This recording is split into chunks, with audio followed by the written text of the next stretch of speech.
everyone. PC Casual Gaming Dad here. Happy Monday.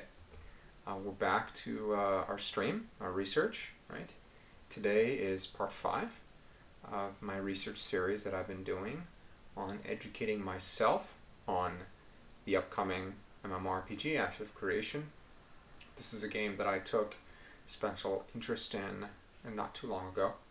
And so I decided to conduct this series of research, and since there seemed to be interest to my initial video where I was simply reacting to the game itself, I thought, why not stream it and share with others?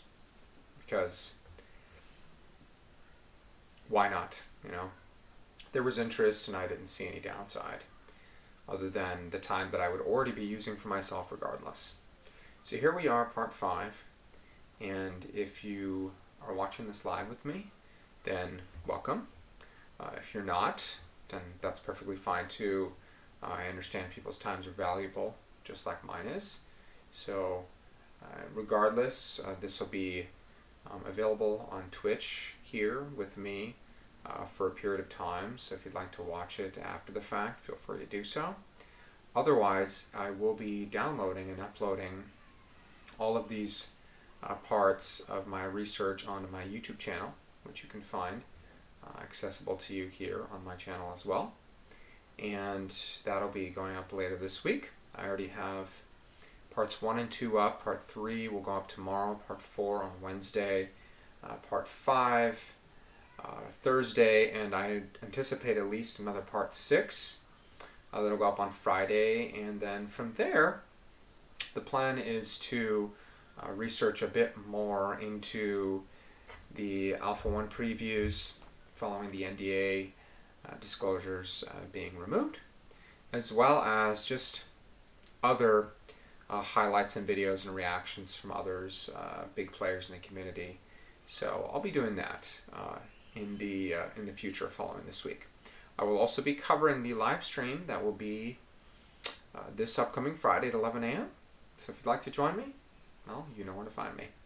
If you're watching this on YouTube after the fact, please leave a like and consider subscribing for more content. It helps me out, and it inspires me to continue to develop this types of content for all of you. And I'd love your feedback, positive or constructive, right, on things I can do better. And some other things you'd like to see. If those are the games you'd like me to cover, I'd be happy to do that if there's enough interest. And I do take that seriously. I do. So, with that being said, let's get going. Today, we're going to follow and piggyback on the heels of our previous research, where last week we covered the January and February. Sorry, January was what, right? Here, right? And the February. Today we're going to cover March, and we'll see how that goes. I may just do the March today and the April tomorrow, or I may try to cover them both today. It really depends, but let's get going on that. So here we go. And I do know that there was some feedback on the volume, and I have taken further steps to ensure that that is not going to be a problem for people following, and not specifically the volume coming from me. You should be hearing me just fine. It was the volume from the videos that I'm watching. So someone gave me some great feedback to check my OBS for the desktop audio, and sure enough, that's what it was, and I've corrected that since, so should be good. So let's see here. Let's give it a like. Reminders, studio update. Hello everyone, welcome to our March development live stream for Ashes of Creation.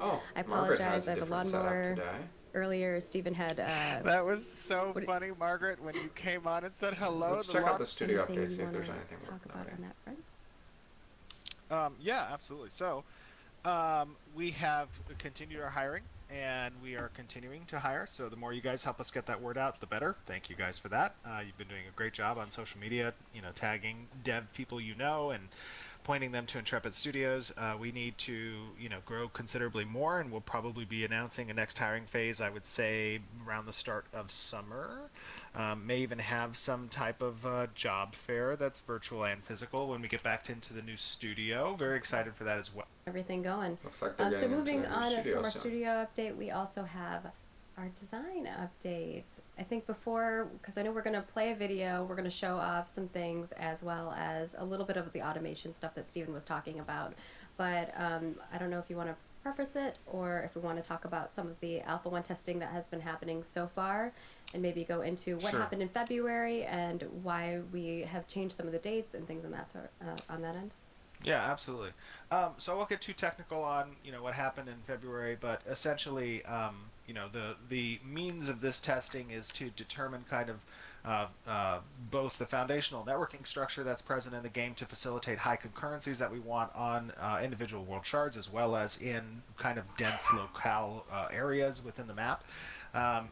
We did experience some issues that were deep in code that had to kind of get routed out and fixed, and we were able to do so obviously with the help of our Alpha 1 testers. The video we're going to show you here in just a second, it's a short little video. We recorded it about an hour ago, but so it's not unedited, right, as usual. But we just kind of take you across to some of the areas that just have my been style. Kind of reworked, introduced, show you some of the corruption stuff, show you some of the new starting area changes. The environment team's been doing a great job in kind of updating these places, kind of stuff that hasn't been touched on the Alpha 0 island that's also incorporated in the Alpha 1 map. So starting area changes I think look very good. Lighting changes look great. The corruption areas are really cool. And then also we kind of ended off by spawning a bunch of bears. Those of you who follow kind of on Reddit or see tweets about this, I accidentally fat-fingered spawning some NPCs that we test with, right, to kind of test server stability and performance. And instead of spawning 500 bears at once for all the testers to fight, I spawned 5,000 bears.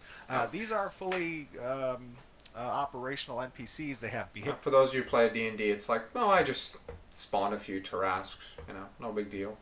Trees, they have AI blackboards, they are functioning as an NPC would, and to my surprise, to everyone's surprise actually, the server handled it quite well. 5,000 entities all within a very dense area, and you'll see kind of a little bit of that here in this video, but we can discuss, I think, more of the video after everybody has an opportunity to watch it. It is in 4K, keeping in mind I am rendering it on I think a 1080 Ti on a 4K widescreen monitor, so my FPS when I spawn all those bears, my rendering FPS goes down a little bit, but as you can see the bears are operating quite well. But we can chat a little bit afterwards, I think. Yeah. Keep in mind this is all work in progress. This is pre-test of Alpha 1. This is Vera in its current state, so things will only get better from here. Yeah, and if you haven't seen the photo that, or the screenshot that Steven shared on Twitter, it's retweeted on our official Ashes of Creation Twitter too. We have to see it just toast in the middle of like 5,000 bears. we lost the toast. All right, well, we'll be right back after we play a short video for you all. Hello, everyone, and welcome to another 4K video inside the world of Vera with our Alpha 1 pre-testing. I'm joined by our amazing Luperza, Margaret Crone. Hey, Margaret, how you doing? Hi, I'm excited. Yay! Yeah, I noticed you're rocking the hairdo. I know, this hairstyle is so hair. cool. Yeah, it's one of my faves. I can't wait to see more of that. We also have Toast. Hello, everyone. Happy Friday. Happy Also Friday. hairdo. It's just on the front of my face. Oh yeah, you got the They're beard a going little on. quieter, but Steven's loud. like the I'm going little to keep it beads. high. I noticed you're not Tiny Toast right now. Yeah, apparently I already had a character called Tiny Toast here, so I switched it up. Oh, Sam. Just regular size toast. Just regular pint-sized toast. And then over here in the cool robes, we have Mr. Jeffers. I'll be your mage for today. Oh, yeah. Playing a mate. Very nice. We fixed that black hole. I don't know if you know that. Did we really fix it? Well, not really. We just removed the hole effect until we can actually fix What it. the viewers missed earlier was Jeffers porting himself into the wall. Oh, yeah. Yeah, that's pretty true. cool. We rescued him. He's I okay merged now. with the wall. But He was trying to get to platform 9 3/4. I know, and he didn't make it. It's so sad. Uh, but as you guys can see, we're here in the starting area for the Alpha 1 map. And we're just going to kind of take you through and show you some of the updates that are being made. I know that we announced the delay in Alpha 1's NDA release. And there's good reason for that. There's some stuff that we found back in February that in February's testing that was problematic, and you don't know you're going to find that stuff until you find it. So we took the better part of February and March, and we've actually fixed those things. You might have seen some updates about that on Reddit or in Discord, and we'll show off some stuff as we kind of run around. But let's take a look at the new starting area. I know it got some tender love and care from the environment team. Let's run around up here. Oh, you know what? Don't we have mounts? I have a mount. Do you have a mount? I do. I have a fox. Oh, Ooh, you guys have nice. foxes too! The fox. Where'd you guys get your foxes from? You guys are all too close to me. Oh. There you go. We should. Oh, you know what? These foxes have a really cool effect on the sitting. We should line up and sit together at the same time. Yeah, where are you? Yeah, where'd you We go? lost Toast. Oh, did we Oh, lose there we Toast? go. I see Toast. No, I lost I see. Steven. Oh. Okay. All right. Line up. Wait for it. Wait for it. And sit. Aww. Oh, that's cute. Yeah, these are great mount. I think Jinsey worked on this one, right? That's a Yeah. great mount. It doesn't have any of the effects yet, though. The so tail, the dual there's gonna be tail some like Yeah, look yeah, like next butt class cheeks on at this, that should the be back. yeah, there's gonna be like fire and When they stuff. start, but So what you're saying is it'll but look even more kind of, powerful but than not it sort of. does I like Pretty that. much. I do like the mount When a we were lot. designing this, I was like, Catkins Myers, please, can I have 2 tails? So I'm glad they let us put that And in then have the 9 design. tails, like the 9 tails. Yeah, that's pretty cool. You can walk with yours. I'm pressing period. Oh, I love its little walk. It's just like, what's going on? But as you guys can see, there's been some significant lighting changes here in this area. There's been some work on the foliage, on the trees that are available. Toned down some of the ruins, rearranged some of the tents, and it's starting to look pretty good in this area. Oh, there's Sergeant Landry.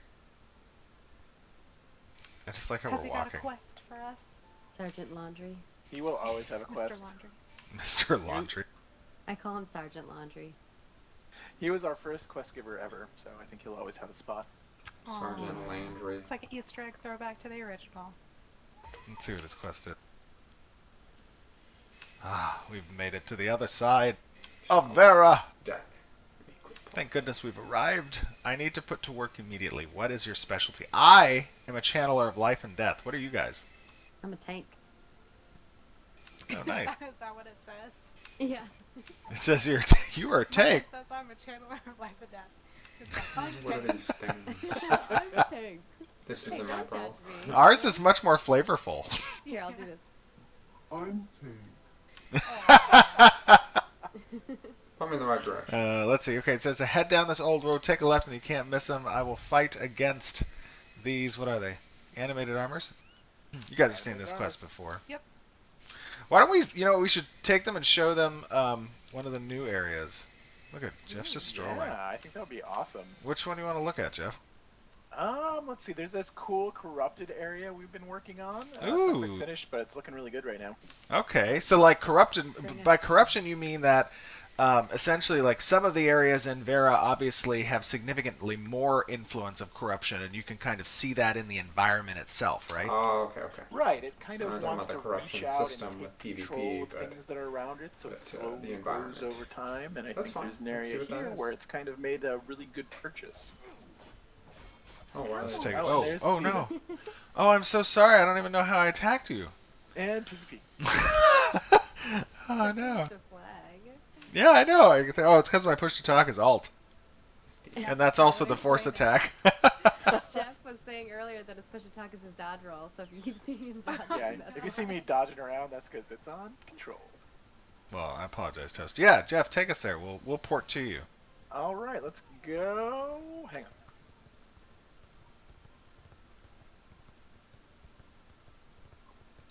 Love the eyes of this mount.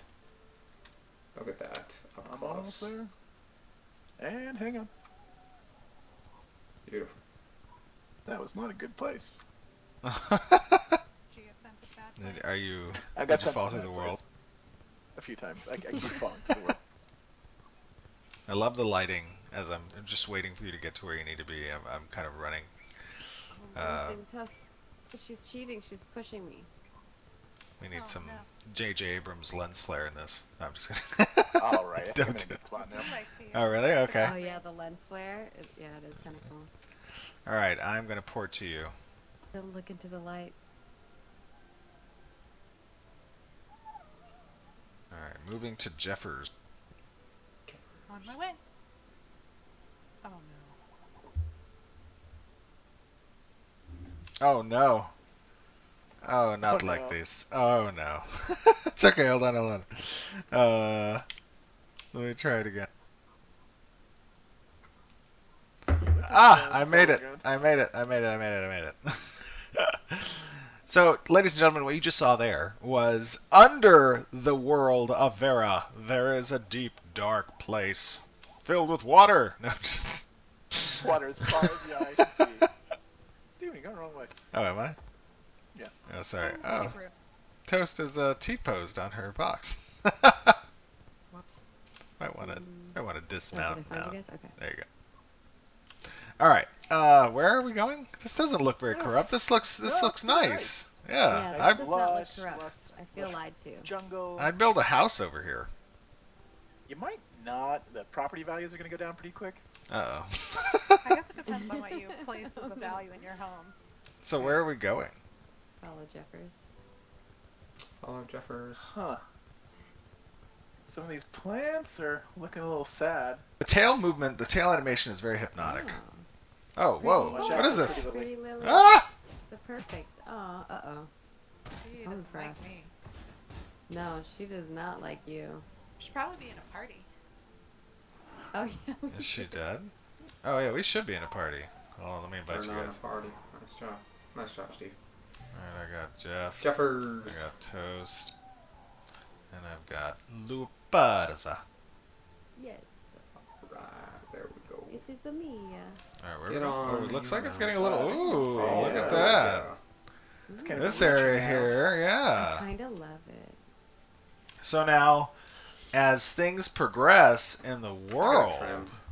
these corrupted areas dynamically evolve little with the long. progression of nodes, yeah? Yeah, all of our POIs and kind of just the world in general can react to the node. We don't have to, but we can. And this is When one of you those get to be a places where, dad, as civilization grows, this will grow this kind of age, you in just- contest with it. I mean, Oh I used my to trim gosh. every day So or this is two. cool. Oh, are you over there killing Now it's stuff? every Oh, why are you... 2 to 3 Oh, weeks. you're right. So you... I'm just the protecting you all. Like, The corruption on the more on these tree assets is trim. really Mhm. cool. You can see it's kind I of can wait. has Gain some a little more. crystalline formations, but it's also like affecting the The ground. veins, yeah. That's interesting. Ooh. Okay. So Getting a little darker. as it we looks move in. more.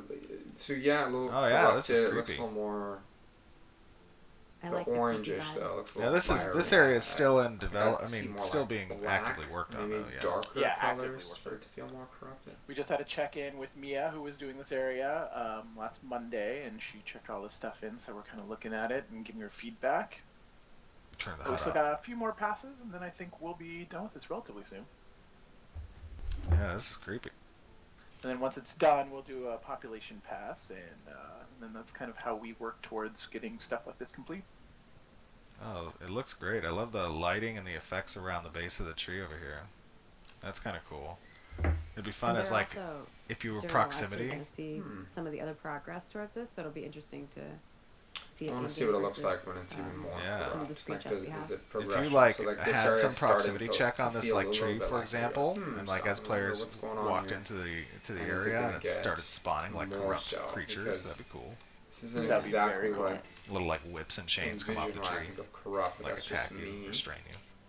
thinking Oh, it's a geez, little that noise. darker, Oh, mine a up. little more No, pronounced, it's The very corruption. more dense. Oh, we have an untextured. happening, but We have I an. looked like a creature. There was like a. Oh, yeah, I was walking, gonna like, say. moving As you noise. guys will see, as we said, this area is in active development, so you see a little untextured rock here. The gray box type. The gray box texture, yeah. One of the things I love about this area is that like the whole like geometry of everything is off kilter, right? So it's like not only do things get creepier, but they also just like start very feeling uphill wrong. It's pretty and cool. Very Torn Earth-esque. Like the Earth is trying to eat itself. Whoa. Oh my god. Oh, we're walking on Walking on sunshine. Hey! Is gravity not a thing in Vera? Oh, it looks great. Oh, look at that. Ground throb Oh, There's they're some on this. dungeon up here. Pulsate. and pulse. Ooh, it's getting redder the deeper we go in. Ooh, another I'm untextured rock. expecting a big boss over here. Oh, there's like some creepy gate over here. Oh, okay. Wow, look at the. I love the rocks and the lighting. The Looking real good. question is, Yeah, I'm what surprised they haven't was run this into any before? enemies. Oh, there's some weird creature. Oh, there's There's that a reminds me of suffering that wanderer. We should kill it.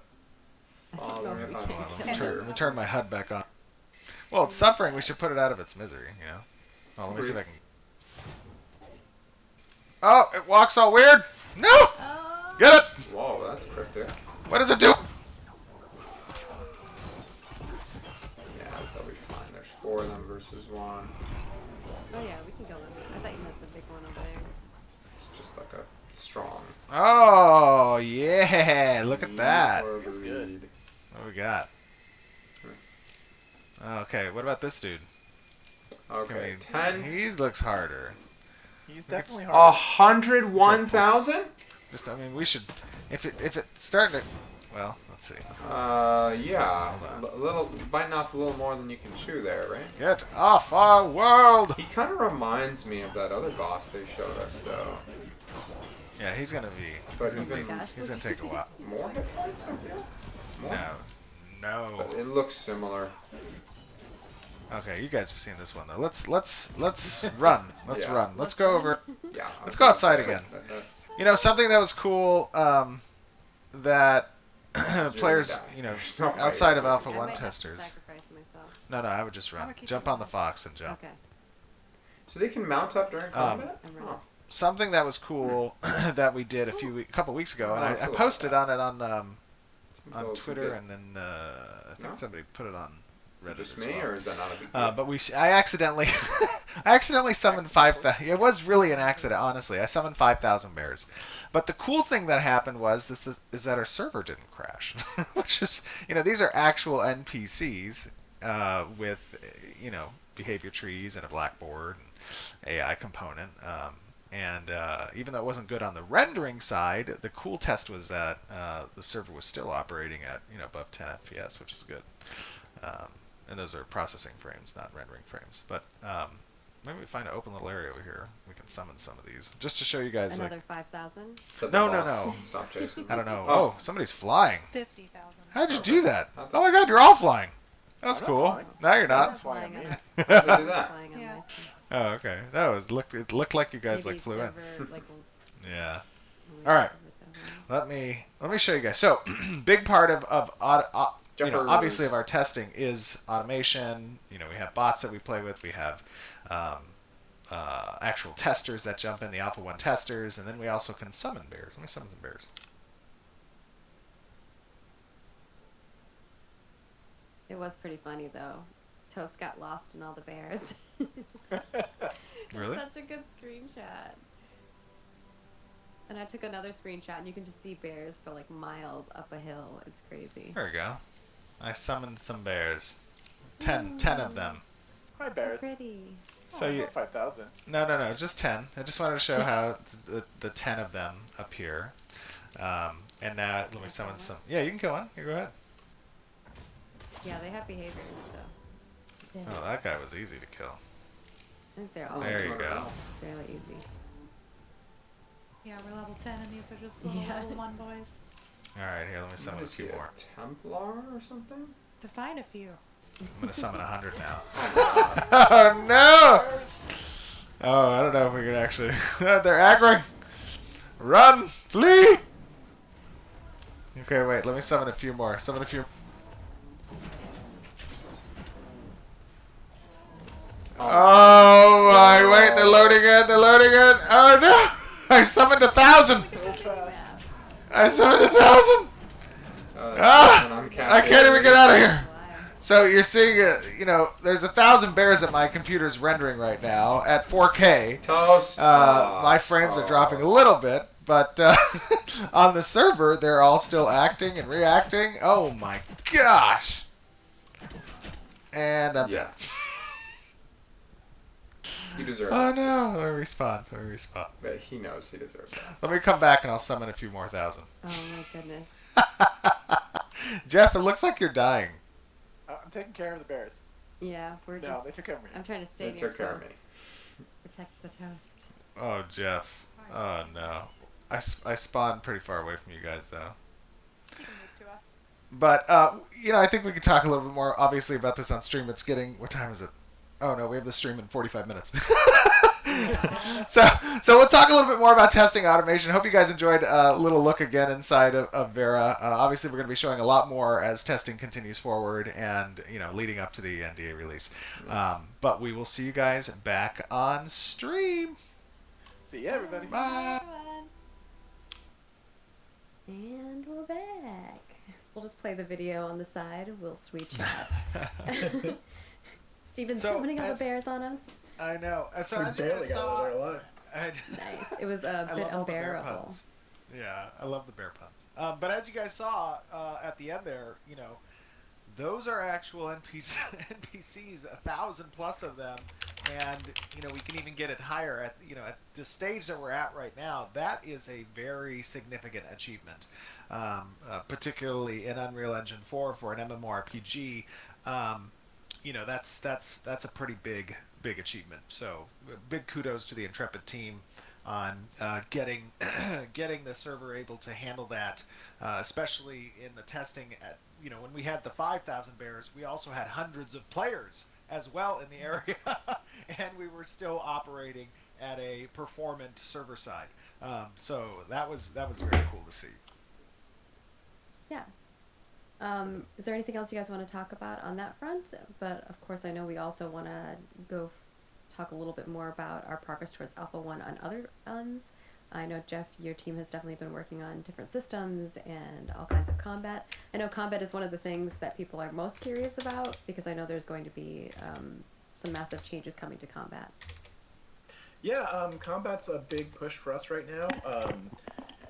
What will actually be shown in Alpha 1 is a little bit in flux. We're trying to, we basically have gotten a brand new tool that allows us to author abilities both faster and then also have those abilities act more responsively than the system that we're using right now. So the connection between your character and what your character is doing is going to feel a lot better once we make this conversion, especially when it comes to all the abilities. Then, on top of that, we've got a whole separate branch of combat prototype things that we're trying.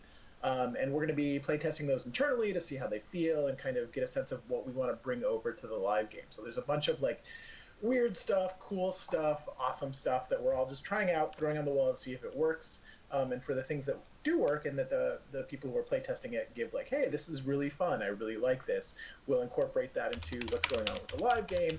And then that'll kind of make it live, and sort of as that feedback rolls through, that's going to be kind of gauge the rate at which we get it into the test. So not entirely sure exactly how much of that will make it in. It's possible that everybody hates everything we've done, and then none of it goes through. So it just depends on kind of where we're at and kind of the feedback that we get. So that's kind of where we're at on the combat side. Yeah. And it's important to note, as we kind of introduce these new combat components, all of that's going to be tested and collecting feedback for that. And as Jeff said, some might make through, some might not. But the important thing is, we understand the absolute importance of combat because it is the most tactile and interfaced thing that you do as a player in the game, right? It should be fun. It is relevant and everywhere. And so the great thing that what we're doing is we're incorporating you guys as the community as part of that feedback system, so that we can continue to cater and adjust what needs to be adjusted. So you're not going to see just a full thrown combat system. Oh, this is a brand new combat system. Everything's there. It's going to be rolled out little by little. You're going to see these things get implemented little by little. You're going to have an opportunity to kind of provide feedback on that front. Yeah, it's like Steven said, like this is the thing most people touch the most often, and it really needs to feel good, and it's a big thing that I care a lot about. And so we're going to spend a lot of time doing it. It's not going to come out of the box perfect, but it should be a pretty big improvement, and then we'll continue to make continual refinements as we move forward. We've got a long way to go there. And then there's a lot of other things that kind of depend on that too. So the quicker we find those answers, the better for our project. Absolutely. And then some other stuff that you guys saw in here. Obviously, the world is constantly being updated. It is constantly being moved forward. You can just see that in looking back, in the videos we've had over the last couple of years of the game, that things are always changing. So you're going to continue to see that even, as soon as next month. Was next month? Was April? We're still in March right now. Yeah. So you're going to see that, as we continue to show footage next month, and in May when we drop the NDA, you're going to see a lot of these areas get some cool updates and some changes incorporated. And then we're also just working on a ton of content, like you saw in the video. There's a kind of redone that whole starting area where that portal is. And the entire population of that area was going to shift a little bit. It's going to be kind of similar, but we're adding a bunch of new quests and probably some internal dungeon spaces in that area. And so it should be, there's going to be a lot more content for folks to kind of participate in that part of it. We want that first experience to be a little bit better than what it is right now, and get people their feet wet. We've had a lot of people who've been playing the game kind of understand how it works, but there's going to be a lot of new people who haven't ever touched it, so we want to make sure that their experience is pretty smooth. But do keep in mind it's still an alpha, and there's going to be a lot of rough edges to a lot of things. So. Yeah. And just to give even a little bit more context real quick, kind of last point here, with regards to the bears, those bears and what they're doing kind of on the server, that's a lot of traffic and processes that are being computed. Like these bears, they have behavior state changes, they have hate lists, they have aggros, they need to replicate their position, they need to understand all the player positions, they have ability casts that they do with their attacks, they're doing damage that's going to set back forth. I mean, this is a lot of information that is being had on the server side. So while what you're seeing now, it looked a little bit rough, there's a considerable amount of time for us to fine-tune and optimize that even further. The fact, though, that at this stage, the numbers we're seeing and are able to accomplish, that bodes very well for the types of battles that we want to have in the future, the types of concurrencies, the types of, just putting that massive back into massively multiplayer. These are the things that we strive for on a technical side, because from a design point of view, these are the types of encounters we want players to be able to experience, and not have to be segregated out into just 100 player chunks, right? That I think is going to be a very fun aspect of Ashes. Yeah, I mean it's pretty awesome to see that, like from my perspective, right? I don't think I've ever been a part of a game that has been able to do something like that. It's not just server optimization, but it's network optimization as well, right? Like there's a lot of stuff that goes into making 1,000 characters on the screen work like that in an MMO context. It's a little bit different when it's just a client-side single-player game, but when you're talking about a game that is server authoritative and all that stuff is running on the server, like it's really cool to see happen, like to see it live. It's when I saw the bear event, like my mind was blown. I did not think that we'd be able to do something like that, especially at this stage of the game. So it's pretty awesome. And there have been people asking questions in regards to the content that you're talking about. Will there be dungeons and raids and things of that sort for them to test in alpha as well? I mean, there'll be some, right? Don't. It's not going to be a full, world experience. We have, I think, something on the order of like 6 or 7 dungeons. One of them is what I would call like semi-raid level. You could probably roll through with less than that, just given the tuning on it. We've got one world boss that is going to be raid level, so it's a true 40-person raid boss, and it's probably going to be pretty challenging to defeat. I'm not sure if it will be defeated during this alpha, but we'll see. There's a couple of world bosses Probably which are kind of party level. Probably shouldn't be. So there will be a dungeon experience. There will be kind of a raid-ish experience, but all that stuff takes a lot of time to really tune out and make. And so we've got a handful of those things, but not like a full world of that yet. Yeah, and just to touch on that a little bit further, I know that in the past, I said I was going to be considering opening up Alpha 1 sales again if we hit a certain level of achievement that I was waiting for. It is looking very good that that's going to be the case here over the next month. We're going to evaluate internally, but with the testing that was done over the past couple of weeks, I am very, very happy to see where we've gotten to overcome those February obstacles, and we'll be considering opening Alpha 1 sales again. And essentially, when we talk about what this experience for Alpha 1 is going to be, that month-long experience, it is not intended to be a content experience. I just want to make sure I preface this for anybody who's considering, right, if when we do open up Alpha 1 again, participating, you essentially are a tester. You're like a QA tester. You're jumping in here. You're giving us the data that we need. You're providing us with warm bodies to kind of run through and give us a look at our technical underside, making sure that we're hitting the beats we need to hit. It is not intended to be a game experience. It is not intended to be a fully fledged content experience. So keep that in mind. You're really. The alpha testers we have now are putting up with a lot, and we are super appreciative of them. I mean, as a studio, as a project, as a game, you guys as a community should be really appreciative of the work that they're doing too, because it is instrumental in us being able to fine-tune what needs to be fine-tuned, in finding the issues earlier rather than later. That's a very important piece of the puzzle. So just keep that in mind, a fair consumer warning. Yeah, it's like we're putting enough content to at least have stuff that's interesting for you guys to do while you're testing, but it's not a focus. It's not. We don't expect you to be testing the content outside of does the content. That's what a beta's for, right? And that's sort of kind of what it's there for. It's there to give you guys something to do to occupy yourselves while you are doing that testing, but not too many steps further. I don't know about beta 1 or 2 yet. And I think the other question that I see often in regards to Alpha 1 is about artisan stuff and harvesting and things on the crafting end. What kind of things they'll get to experience in Alpha 1 in regards to that. So that's super rudimentary. The crafting system is a huge system. It incorporates more than just crafting, right? It's economic and resource and gathering, the processing systems that touch on the building components and the freehold systems and those blueprints, and then there's the crafting recipes and the crafting stations that are tied into the node system. That's a very large system. Probably 90% of that is not online in Alpha 1. The core basics of what crafting represents as a gameplay loop, that is represented. So that means that there are gatherables out there. You will have to have tools in order to service those gatherables.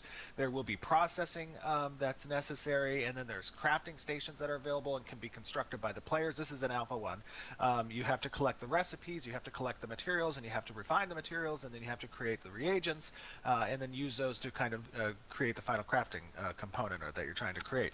So that in and of itself is present, but it is a very, very small piece of really what will be the larger crafting puzzle for Alpha 2 and betas.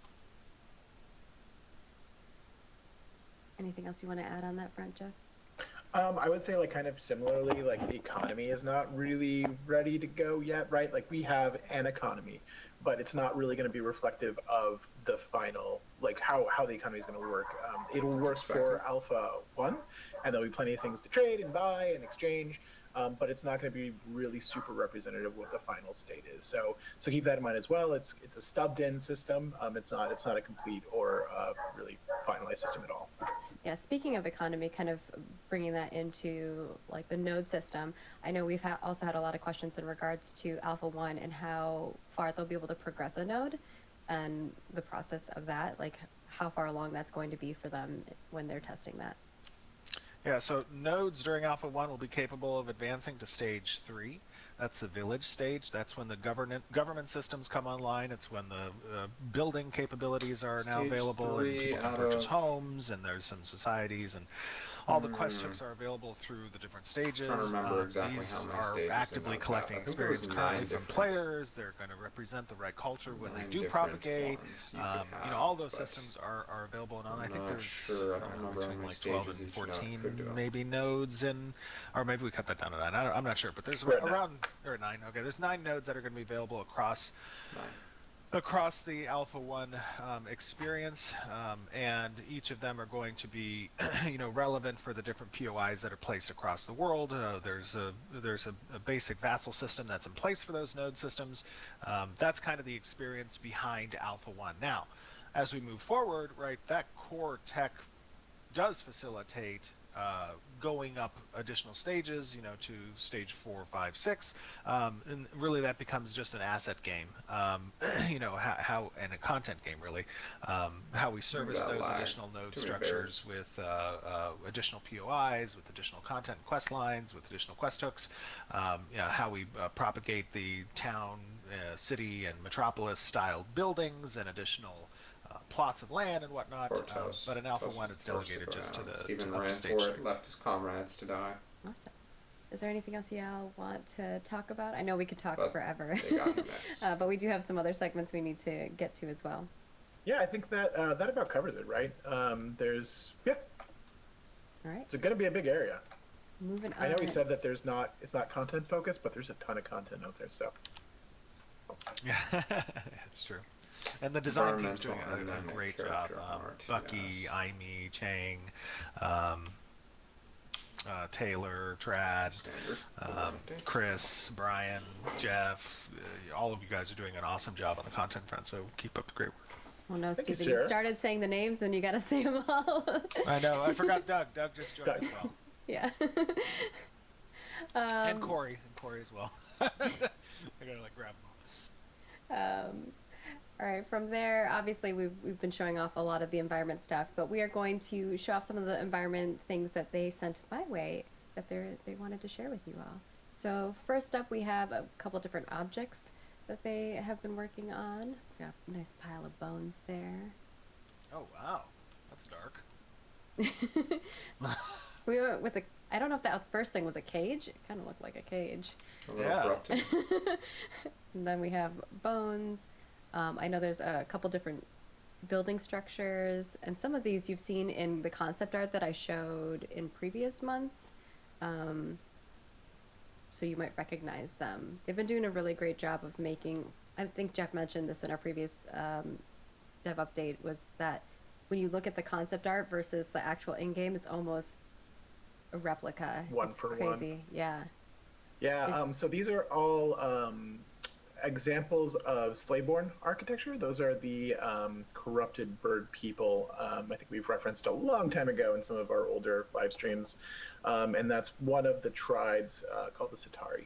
And then we're going into these like wrecked ship pieces. Yeah, I'm hoping next month we'll show off some of the shipwreck / pirate cove / water areas. Yeah. After it gets the touch up from the water. Everybody's excited about the Pirate Cove. I know. Like, it is really cool.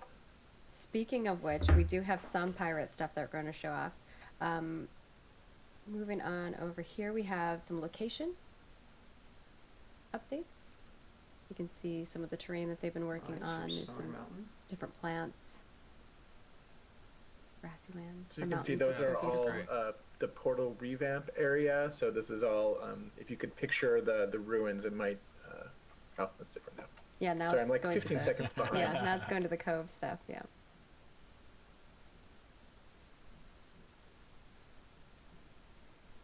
And we'll actually have a fly-through video of the pirate dock POI.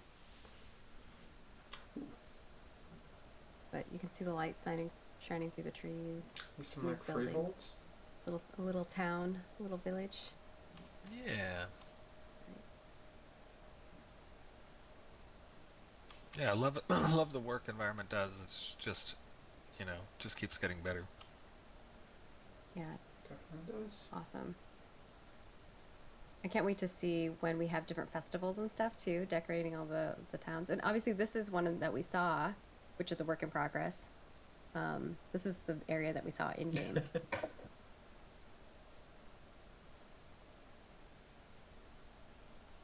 Yeah, the corruption. So that's a cool component, obviously, of how the world kind of reacts and changes to the nodes. You kind of see these intrusions of corruption beginning to pervert and infest the lands, and these are obviously I'd going like to be to see more of sources that. by which I'm not NPC satisfied events with that. kind of What they are have so driven far. I want to based see on more. player progression within the world. And these I know sources that was kind of like the outskirts. I'd like to see what it was like deeper need into to a be corrupted addressed by the area, so you players, can or kind of else tell they'll when you're grow out getting of hand. deeper in. Yep, as the world levels Based up, on or as the players level up, the world levels color, up around them. the creatures, And the this is a strength little of creatures. fly-through I feel from like they didn't go that the far, and they engine. found a pretty strong boss. But Of the I'd pirate like to see it POI, iterated on just a bit more. dock POI area, not the caves. I think that's the part that Jeff Yeah, is this is excited to different show from the you. Cove. This is actually dynamic POI. This one will evolve as players evolve the node that it's attached to. So this is kind of its final state. But Yeah, I mean that's one of the cool, core functions of these points of interest across the world, is that dynamic level up, right? As the world grows, these points of interest grow. Additional buildings will spawn, additional monsters and leaders and quest hooks. All of these things start to grow with the world, and that's part of our trying to achieve that living, breathing, buzzwords that have been used in the past, but really haven't quite been, I think, realized in a lot of our experiences as players.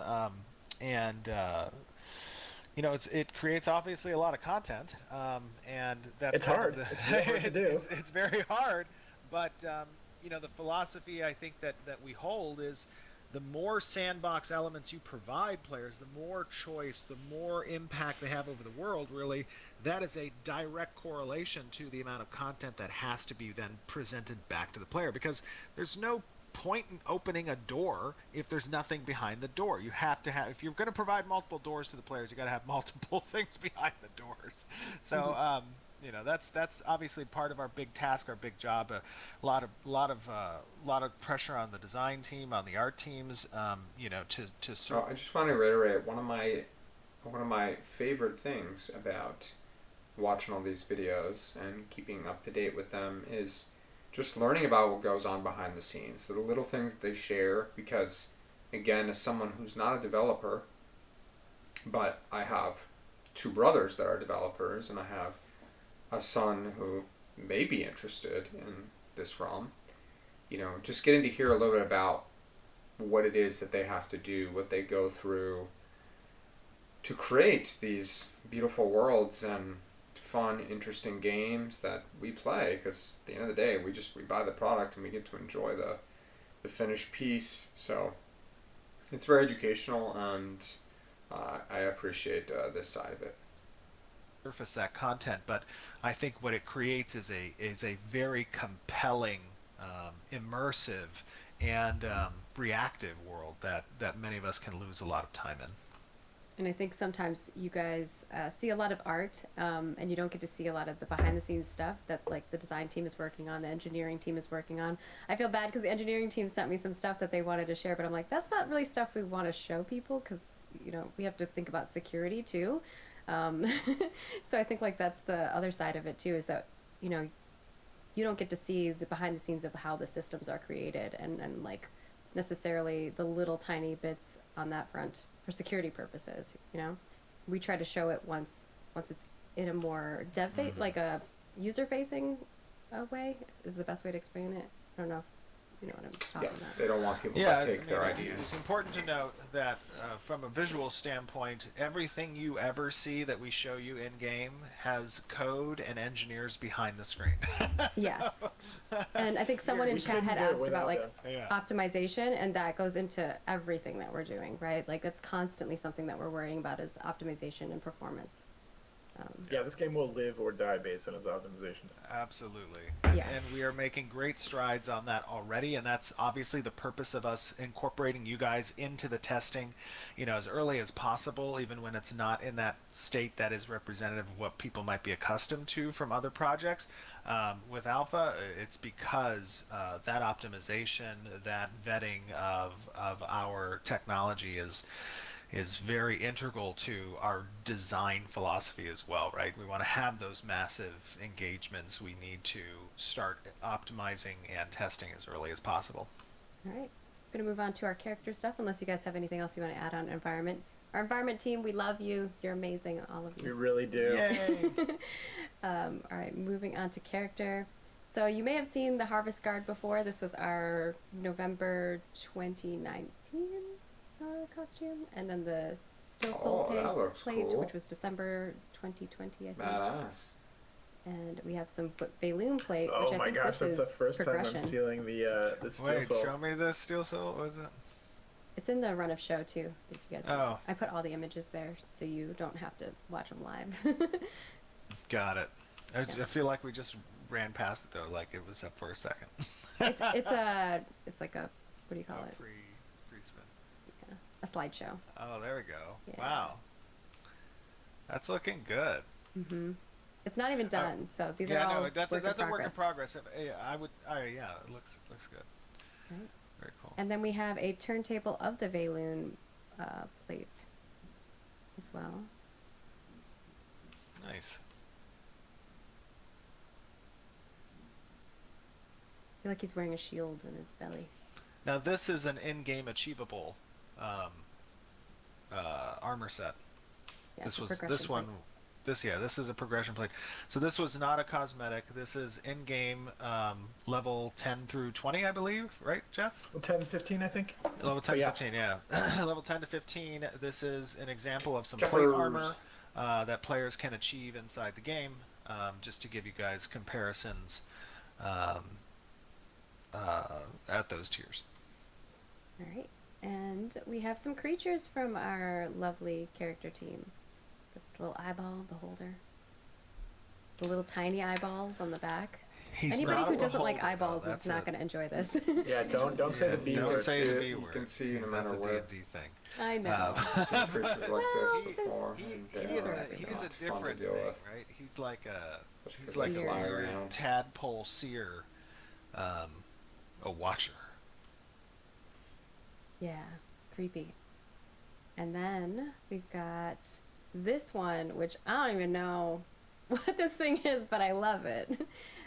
So that's a big dude, and A the really big idea dude. it's a really big dude. And the idea behind him is you're gonna see, big monsters. I think the character comes up to like his elbow, maybe, or just beneath the elbow.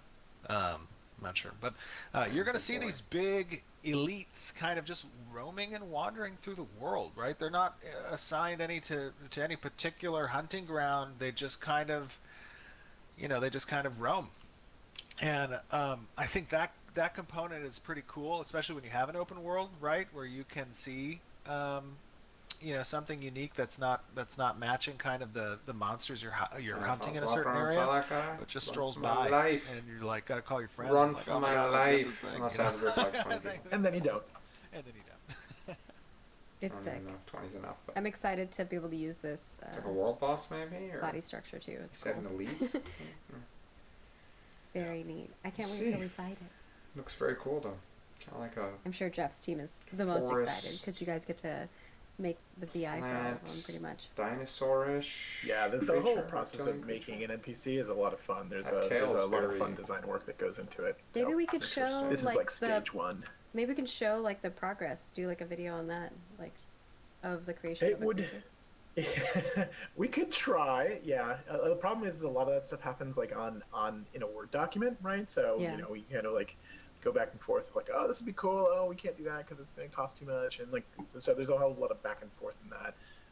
It might be fun to do that once we get back in the office. We could have like a conversation about like Recording we'll a do brainstorm the whole thing. design process of an NPC on paper, and that would be Yeah. kind of fun, maybe. I know we want to do the Dev Diary series again, but that kind of required us to all be together. No, for sure. So that would definitely be something that would be part of a Dev Diary series. So Should we get back when we're to back in the soon? I office, don't know if we'll they're gonna try be to there bring this those back Friday for the because I stream. definitely I'm not think sure. they let you have a better understanding Not, of how but I things are could be created wrong. in the for world. Sure. And if you haven't seen those, definitely go check them out. They're over on our YouTube channel. There's actually a playlist with all of the Dev Diaries currently. There was a delay in them even getting even into the including office, our but I'm node not system sure. and buildings, how we Maybe create the next weapons, April update will and tell all kinds of us. stuff. So go check that out. All right, and now I think we're going to move on to our Q&A. All right. Unless y'all have something else you want to mention? No? Liolani, or Liolani, apologize if I say anyone's names wrong. This is from the forums, and this is about cameras. How do you plan to balance the action camera to make it as viable as tab? Which often offers more control over visibility, such as looking behind you? That's a tough one. I think the way we tackle that is the easiness of switching back and forth. But essentially, I mean, the definition of an action camera is that it's tied to the directional of your reticle, right? You know, there's components that we have applied, like such as how to deploy templated AoE attacks and having that work off of your cursor or your reticle for ease. You can vary out the zoom distance even when you're in action mode, and that'll give you a broader surveillance of the area around you. But essentially, that camera movement in action mode is going to be tied to the reticle center screen. And if you want to be able to kind of look in different areas, there's going to be two options. Either you can switch back to a tab target camera position, or there'll likely be a hotkey that you can hold, and when release, it'll snap back to the action camera. But when you hold it down, it'll give you free camera movement that we might employ. I don't know, Jeff, you have other thoughts on that? No, I was actually just going to say that in PlanetSide we did something really similar where you had that reverse look camera, and that was something that you could do. Also, just the way in which, I mean, tab targeted stuff and action stuff will play a little bit differently, and they'll have different strengths and weaknesses, right? It's probably not going to be a one-to-one, like all the advantages of tab are going to be all the advantages that an action person has, right? They'll be a little bit different, they'll be a little bit asynchronous, and the hope is that those two things together we can balance, and that kind of people can play their own way. And with those strengths and weaknesses, they kind of even out. That's the hope at the end of the day. Okay. Mick Muck on the forums wants to know about apartments. What happens to the stuff I have in storage in my apartment if the mayor decides to destroy the apartment building? All that stuff should get mailed to you, and you can save out your layout too. So that should all be relatively seamless and not super painful. Be a little bit painful. Mm-hmm. You should probably be mad at your mayor for that, but maybe you should vote them out. Vote for a new mayor. Vote them out. All right, our next question is from Talents and Chaos Factor, and they want to know about legendary equipment. Roughly how much stronger might we expect legendary equipment to be over the rarity tier beneath it? That's a thing we still have to answer, right? Once we start playing with the actual numbers, we'll get to something. It probably won't be. They will function as best in slot, or they might do things that other weapons just don't. Right? You can't roll that on any other thing. It might give you an advantage that way. There's a lot of different ways we want to play with it. But at the end of the day, there still needs to be, because it's a PvP game, a little bit of parity, or not parity, but it's not going to be explosive, right? It'll give you an advantage, but it's not going to be, shouldn't necessarily be a game changer.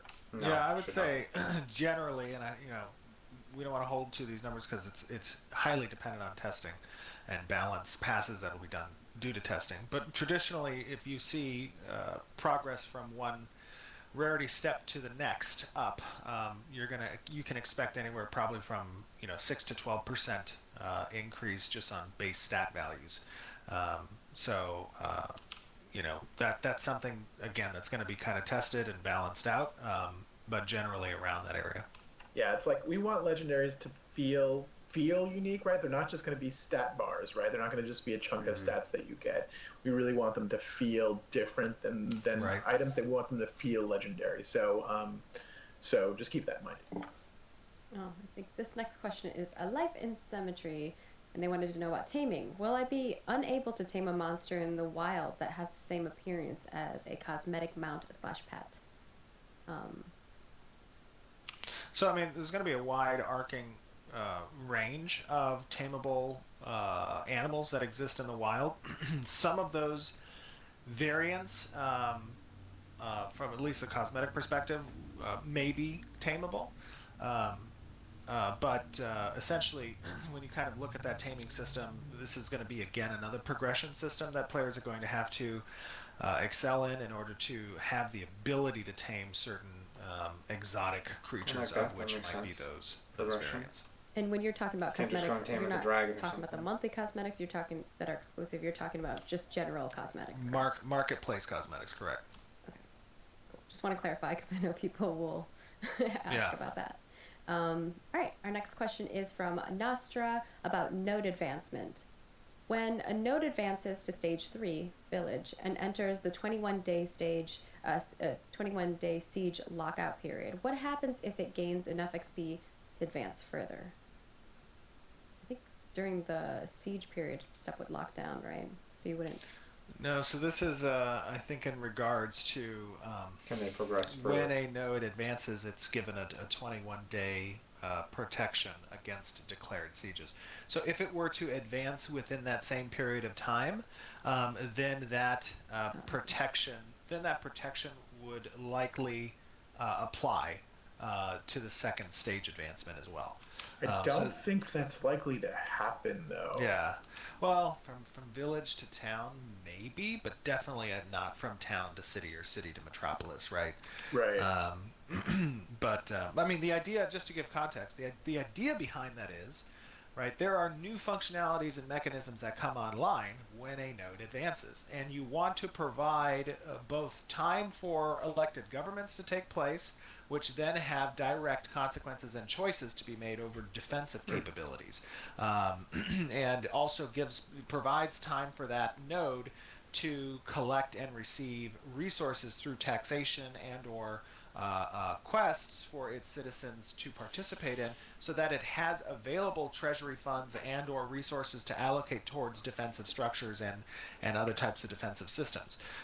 So it would make sense that if there were to be an occurrence where a node advances within that window, that window is reset again for the new stage, because there are new correlating services and functions available. Maybe at the lower stages. Fair question. Right. And then and they want to know about gear. Will there be gear for artisans that boosts their ability to craft / gather stronger items? Yes.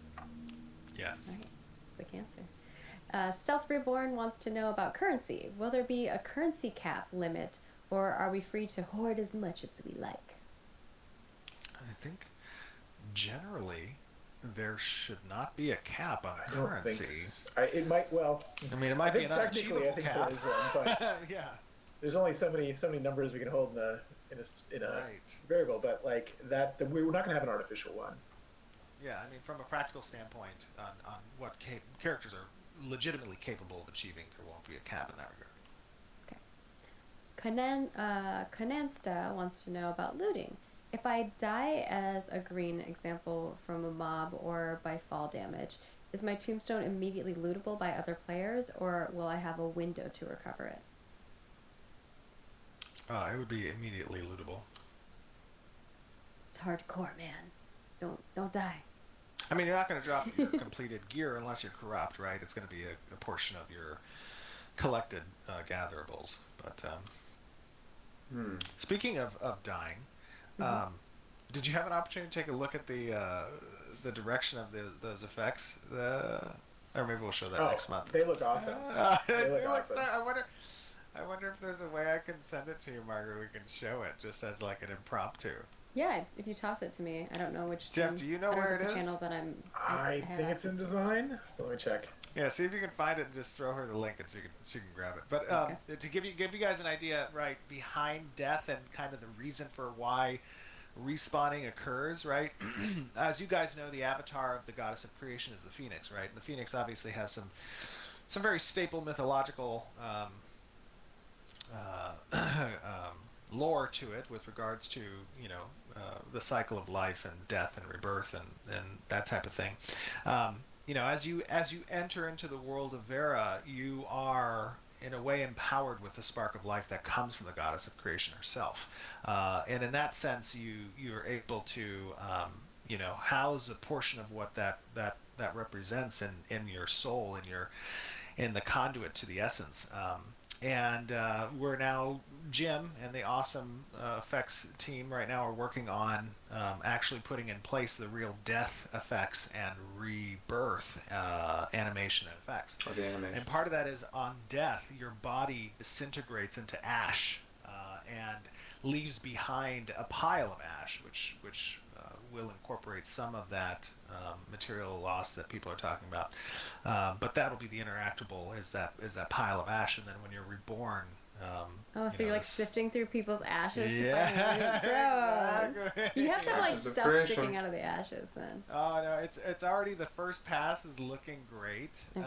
I didn't and see it's this. just, it's gonna start looking better and I better. just linked it to you. All right, I'll take it and prep it. But yeah, it's going to be fun, I think, on the battlefield, as like people are if you're engaged in some type of like giant raid against a boss or in some PvP fight or whatever, you're just going to see people as they take their final hit point damage just start to fall to the ground and disintegrate, and smoke will just fly away. Here we go. That's like the Yes. reminds me of the Thanos snap. And that smoke effect is going to be touched up, but the disintegration and the pile of ash that's left behind is just going to be it's going to look pass. really good. This That's is first. cool. This is literally Jim wants first everybody to pass. know this is first pass. I know. Poor Jim. Poor is like, why are Jim. you showing this? He's like, no, I didn't put it in the folder for a reason. Yeah, I try not to. Obviously, like we let the artist kind of decide what they think is ready to share with people. And you can see Because the level he's they wanna in be is proud. his special effects level. Yeah. So ignore everything that's happening behind him. We should have a little chat box that comes above the head of the character upon death that says, "I don't feel so good." Oh god, it looks great. That looks Crossover awesome. time. Good job, Jim. All right, I'm gonna move on to the next question here, which is from Takualian or Takalian. I don't know if I'm saying it right. Back attacks. Are there plans for back attacks to deal bonus damage, like for rogues or anything like that? And I think we might have talked about something similar to this in the past. Some abilities will. Rogues generally will have more of these than others, but we're going to be playing around with it. We can pretty much do contextual, positional abilities from any direction. So you'll probably see some flanking stuff. You'll see some back stuff. You might see some even frontal attack stuff, maybe for the tank or something along those lines. Cool. And of course, we have another question here from Nixel, which is about player stats. Will there be a limit/soft cap for stats, or could I theoretically achieve something like 100% critical hit or block chance? There will for sure be diminishing returns on certain stats. Yeah, go ahead. And most stats are contested, which means you're kind of testing your rating versus other people's ratings. So you kind of figure out what the end result is that, but we're not going to go for like hard caps for sure. All right. Do we have time for some bonus questions, or you? Yeah, we can take some bonus questions. Okay, we've got a few here. Toast is lovely and added some more here for me. So we have Neurotoxin, who wants to know about questing. Will all quests given by NPCs stay static as long as the node remains at the same level, or will there be other conditions that might change their quests?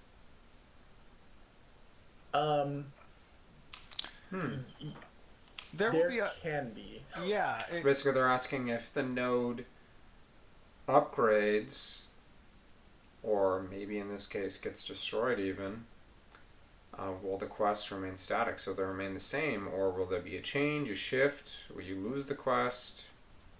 It kind of depends, right? Like, so That's a good for question. example, like if a particular node stays at a certain stage, but neighboring nodes begin to advance, those can have interactables with certain quest lines that one node, if it stays the same level, might change certain location destinations. It might add additional quest hooks. You might see population changes that occur around some of the points of interest that are, being delegated to it. Additionally, there might be even longer, more seasonal components that take into account kind of community direction in more organizational quest lines, right? And that could change, some of those as well. You might see achievements like downing certain world bosses affect, quest lines that aren't necessarily tied to the advancement of the node. So there's a lot that goes into kind of making these quests quote unquote dynamic and responsive to kind of what happens in the world, and not the vast majority of it is tied to node progression, but there are certain elements that are tied to other types of events and achievements in the world. Yeah, there's a ton of interaction in the game, and so like a question like that's almost hard to answer, because the answer is probably going to be yes, and it's going to be like, to talk about it would have to be like more specific of a kind of question, like what kind of interaction are you speaking of, like what kind of behavior are you talking about, because it can be hard to nail down like what that means in that context, because the answer is almost always yes. All right. So it's a combination of depends. Yes, in some cases. In other cases, it might right. not. Yeah. I love it. I like a good combination of, quests that kind of can spawn, and then other ones where it's like, the projection path for it. So we have a Duck Frog wanting to know about auction houses. Will in-depth auction data be available, such as volume, moving averages, price history, etc.? There will be some elements of that data available. It'll be presented through probably the economic nodes. There will probably have to be some advancement that's made in the economic node for its auctions to kind of show that data. But generally, at a final stage, some of the auction houses will be able to kind of show that data. I'm not sure if someone's going to make a spreadsheet. And yeah, we talked about putting that data behind a couple of different service buildings, so that's probably how it's going to be surfaced. It's an opt-in, not necessarily. It doesn't come with the system. Your mayor is going to have to build it for you. All right. So have faith in your mayor that they will build the right buildings for you. Our next question is from Hakaiju, and it is about gear. Will I be able to raise the level requirement for my gear? Example, upgrading a level 45 weapon to a level 50 weapon. No, there isn't itemization progression in that manner. Items are very much crafted on an individual basis and don't really have upgrade potential. There's a deconstruction system that can aid in crafting additional items in the future, I guess, in that sense, perhaps, but really you're destroying that item for its components and parts in order to incorporate it in another recipe. You can customize an item, push a particular item. Maybe add something to it, or maybe if it has sockets. The identity of that item. You can enhance it. You enhance it, okay. Add enchantments to it, but it's still the item it is. Yeah, you but can't if you like the look upgrade, of that item, would you be able to put WoW, that look on sometimes you another can do item level upgrades like with transmog legendaries or something. Yeah, I mean, we have or we're going with to have PvP gear. appearance systems in place that are similar to that, where you can apply the appearance of certain items on top of the items you're using. So maybe that'll still get you what you wanted really there. I was just trying to help him get to what it seemed like they wanted. Like maybe they really liked the level 45 look of the weapon, but they obviously want the level 50 weapon because it's more powerful. Okay, cool. And Xylus or Exils wants to know about node government. Actually, our next two questions are both about node government. Will the winner of a military node's arena combat automatically become a mayor, or will they be able to designate another player as mayor? Like, so they win the combat, but they're like the champion for somebody else. That's kind of cool. It is pretty cool. It. That would be a change in direction. We kind of wanted the people who, like, again, this is not a political kind of node. This is a node of power and kind of brute force, right? And so we wanted to represent that in the government. So somebody, having a champion is kind of a political move, right? Yeah. And it's about who your friends are and who you know and how much you can pay somebody. And we really wanted it to be like who the most powerful person, that person's the person on top. Okay. Anything else you want to add on that front, Stephen? No, that sounds right. All right. Our last question here is from Haxon, and they want to know, will the service-oriented quest that determine a divine node's leadership be more group-focused or solo-focused? This is service-oriented for the divine nodes. Yes. Yeah, this would be individual focused. Because again, remember, it's the points that you get, because you are the one who is running for mayor. It's not a council. Which is not to say you couldn't necessarily. I guess you could maybe employ somebody to help you out in some weird circumstances, but it's meant to be solo. Yeah, I mean, I guess technically you can invite friends to assist you, right? In like, I guess, kill content related devotion tasks. But generally, most of those devotion oriented tasks in the divine node are going to be on an individual basis and couldn't utilize outside support. But like Jeff said, the focus on that is your personal contribution. Perfect. And that's going to wrap it up for our March development update. We hope that you all enjoyed hanging out with us. We definitely love sharing all of the amazing work that our team has been working on, and our Intrepid staff has been amazing. Okay, so that's it for March. We do have April, and I think I'm going to save that for tomorrow because we've already been covering for over an hour now. I do have something else I want to look at, and let's see. Hold on. It's been... Okay. So here is TheLazyPeon, and this is the first video I covered on Ashes of Creation. Let's leave them a like. And I saw this video. Well, I saw that Asmongold reacted to this video, and instead of reacting to his, I just wanted to have my own reaction. So it's not too long of a video, but he does talk a bit about why he believes it can succeed where others have failed. So let's hear his perspective and see what he thinks.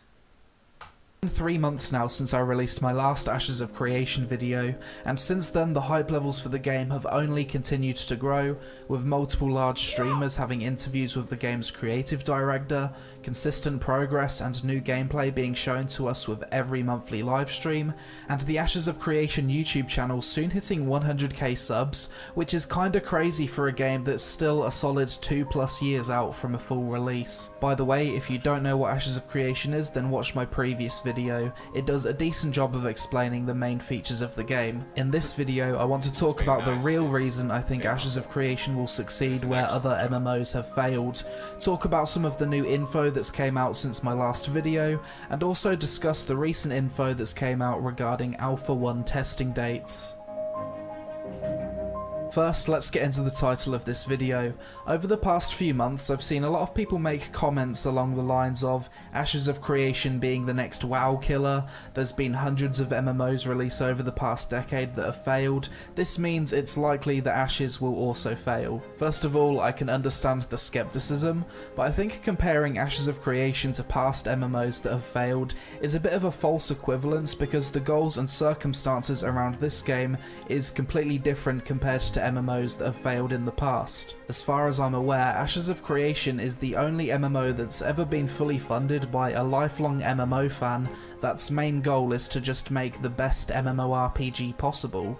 There's no outside pressure from investors, the developers have 100% creative control over the game, and the game is actually funded with a realistic budget. When you look at the reason other MMO projects have failed in the past, you've typically got reasons such as pay to win, aggressive monetization, and poor business models, which Ashes will not have as they're going with the tried and true sub model. You've got publishers taking control away from developers and rushing a game out as well as changing the vision of that game. This is a non-factor with Ashes as it's going to be a self-published game. You've got funding issues and devs running out of money. Ashes is already fully funded till completion, so hopefully not an issue. And what's probably the biggest factor in failed MMOs? Developers not listening to overwhelming community feedback and making the necessary changes for a game to truly succeed. And you know, Ashes has these monthly developer updates so that we can be in the know-how, and they're being very transparent about where they're going. And I've watched in my last part 4, and from part 3 I saw something that was a little bit concerning, and I saw the following month that they brought it up in their updates and they decided to go against it, and it was something that myself and I'm sure many other people believed. It was the login incentives, like something that you would get just by logging in, and I just don't think a game really needs that. If the game is enjoyable and it's something you want to play, that should be enough of a reason to log in. So they came to that conclusion very quickly, and they brought it up and said they weren't moving in that direction. So I think it's really great. I'm sure they got feedback on that from others during that time, and that's how they came to that conclusion. So this third point for me is the biggest reason why I have hope in Ashes. It's no secret that I've been following this project for a long time, and recently I was able to test the game's pre-alpha, which I won't talk about due to NDA, but let's just say when playing the game there was some feedback I really felt as though needed to be given. Core fundamental gameplay feedback. I wrote a detailed post on the forum, and Stephen replied to me directly, asking for more info on my feedback, and we actually had a discussion as a result of it, where I genuinely felt like my feedback had been taken on board. One concern some people have with a game like Ashes being fully funded by one guy with his own vision for the game is that it might be hard to take criticism, and an ego might get in the way of feedback. But with Stephen, I'm confident this isn't the case, and the vibe I've had with this project from day one is that even if things aren't good with certain aspects of the game now, the team are willing to keep making changes and keep taking feedback until it's eventually good, even if that means delaying the game. Can you imagine how many people would still play WoW if the devs just listened to the overwhelming feedback from the community over the years? They'd have done something about the awful legendary system in Legion, there'd be no Titan forging, no AP grinds making the game less ult-friendly in previous expansions, and they wouldn't constantly make the mistake of implementing borrowed power systems. It's going to be nice to play an MMO where the developers actually listen to the community and are willing to engage with them in discussions. Next, let's talk about the recent announcement of the Alpha 1 dates, which were given in the most recent Creative Director's letter. So from December 18th to December 21st, we've got a 4-day Alpha 1 preview test period, which is under NDA. This is for people who bought the $550 backer pack and higher. There's another 4-day NDA test from February 19th to the 22nd, this is also under NDA. There's a week-long test from March 19th to the 26th, which will not be under NDA, and all official content creators will have access to this. So we know that these happened, this got delayed until just this past month, very recently. I'm going to be looking at videos of that soon and of people's reactions. And then here we have this that we know was delayed till June, and now it's been delayed again until July. But that's the current update right now. During this week, expect to see this game being streamed by a lot of people on Twitch. And finally, the full Alpha 1 will be playable from April 6th to May 6th. No NDA and available for anyone that's paid for that level of access. Now, in previous videos I have said that it was initially planned for Alpha 1 to be playable before 2021, so it seems as though there's been a delay of a few months since the letter we got at the beginning of 2020. This delay is kinda to be expected though, with the team working from home due to COVID, and I also expect feedback from the recent pre-Alpha 1 test might have contributed to it too. Personally, I think it's good that they're holding off on dropping the NDA, because having played the game, the combat is too far away from being finished, and it'd give people an inaccurate idea of what the final product will be. Meet Chris and Mark. They've both heard of Bitcoin and Ethereum. Welcome. Since my last Ashes video, some new info has came out that details how the difficulty of raiding will work.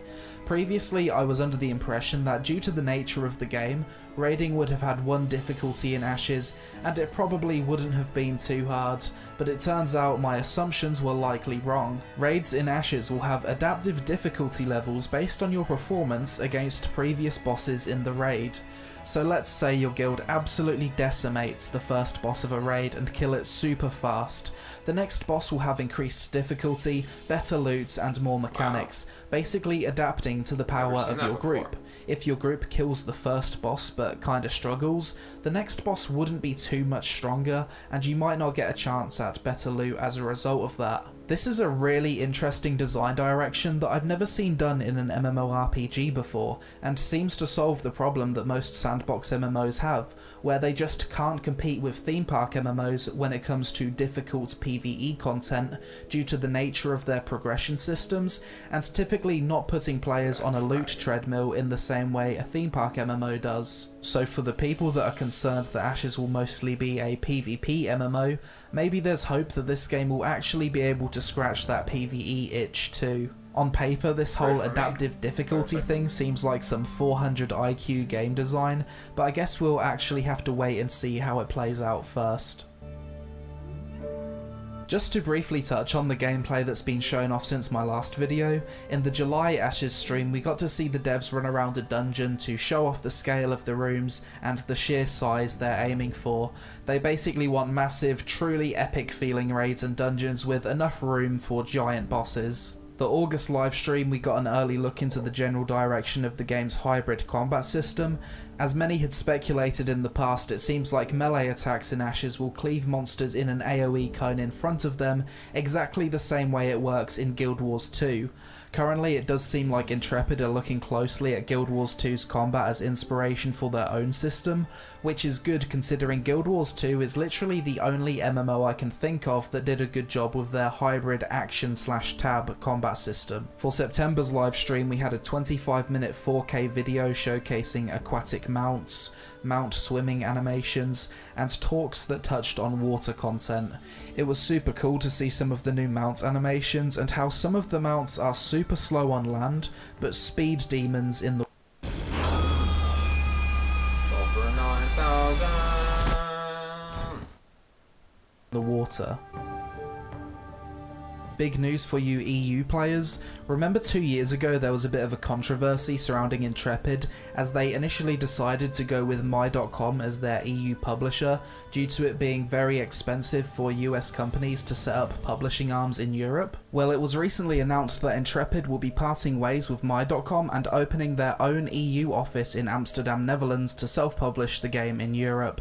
Overall, super good news for EU players, as I know a lot of people were planning on taking a hit to their ping by playing on the NA servers purely to avoid My.com. Now you don't have to do that. Overall, despite the slight delay to Alpha 1, good news all round for Ashes of Creation, and it seems like development is still progressing at a decent pace. Having finally got the chance to play the pre-Alpha 1 myself recently, I'm impressed by the team's willingness to listen to feedback, and it looks like we're really going to see this game come into the public eye a lot more in 2021, once those non-NDA Alpha 1 tests become available to streamers. As always, let me know your thoughts on Ashes of Creation in the comments below, and if you want to support the channel then use my referral link for the game on screen. Thanks for watching, I hope you all have a great day, and I'll see you again really soon. Awesome, awesome. You know, he talks about streamers and whatnot, and I'm wondering if, you know, maybe I can get to a place where I can do that myself, where I can have a chance to play the game at some point. I don't know if that's too late, or if that's something that could happen, you know, but either way, you know, this is good news. This is good news. A lot of the stuff I'm hearing is great. It sounds like they're just really taking community feedback very seriously, and you know, I think that's something that so many games will establish themselves and they'll do well. And you know, I hate to say it, World of Warcraft is just one of those games, you know, and I still play the game, but it would just be so much better and enjoyable, you know, for others. And you know, one of my biggest reasons I still play is because I have friends that I play with. If I didn't have those friends, I don't know, I'm not so sure. I might play it for a bit and then come back, or not at all. I'm not really sure, you know, but that's definitely a big motivating factor for me, and that's kind of unfortunate because I know that there used to be just many millions of players in World of Warcraft, you know, and Classic did bring back a good chunk of people, but not anywhere near what it used to be. So, well, I think that's it for today's stream. I'm ending it a bit early, but you know, I want to save this April update for tomorrow. So tomorrow I'll be covering this, as well as another video or two that I have in mind. I'm going to be looking soon at some of those NDA reaction videos from streamers and whatnot. We'll find those on YouTube. I have a list of a bunch of those. So I'm planning to touch on that. And then from there we'll see. There's lots of other content out there to cover. I'll also once again be covering the stream live this Friday. So if you'd like to join me, then please join. If you follow my Twitch, you'll see when I go live, which will be, it's at 11 a.m. Pacific Standard Time this upcoming Friday, May 28th. Otherwise, if you can't make it, then that's fine. It'll be right here on my Twitch channel or on my YouTube afterwards. So stay tuned for more content. And thanks so much for your time, and have a wonderful day. I'll see you next time. Bye-bye.